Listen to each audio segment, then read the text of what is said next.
Compassion. Compassion എന്ന് പറഞ്ഞാൽ എന്താണ്?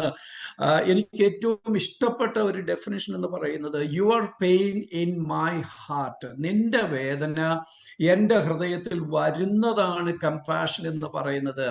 കമ്പാഷൻ എന്ന് പറയുന്നത് വെറുതെ ആരെയെങ്കിലും സഹായിക്കുന്നതല്ല. ഒരാവശ്യക്കാരൻ എൻ്റെ അടുക്കൽ വന്ന്, പാസ്റ്ററെ എനിക്കൊരു വലിയ പ്രതിസന്ധിയുണ്ട്, എന്നെ ഒന്ന് സഹായിക്കണമെന്ന് പറയുമ്പോൾ എനിക്കുള്ളതിൽ നിന്ന് ഞാൻ എന്തെങ്കിലും എടുത്ത് അദ്ദേഹത്തിന് കൊടുത്ത് താങ്ക് യു പറഞ്ഞ്, അല്ലെങ്കിൽ ഒരു വാക്ക് പ്രാർത്ഥിച്ച് അദ്ദേഹത്തെ പറഞ്ഞുവിടും, എൻ്റെ റെസ്പോൺസിബിലിറ്റി തീരുന്നു. അതല്ല കമ്പാഷൻ എന്ന് പറയുന്നത്. കമ്പാഷൻ എന്ന് പറയുന്നത് മറ്റൊരാളുടെ വേദന ആ ആള് സഹിക്കുന്നത് പോലെ എൻ്റെ ഹൃദയത്തിൽ എനിക്ക് ഉൾക്കൊള്ളുവാനും സഹിക്കുവാനും കഴിയുന്നതാണ് കമ്പാഷൻ എന്ന് പറയുന്നത്. നമ്മുടെ കർത്താവ് അങ്ങനെയാണ് ചെയ്തത്. മറ്റുള്ളവരുടെ വേദനയിൽ അവൻ അവരോടൊപ്പം നിന്നു എന്ന് പറഞ്ഞാൽ അവരുടെ വേദന അവൻ ഹൃദയത്തിൽ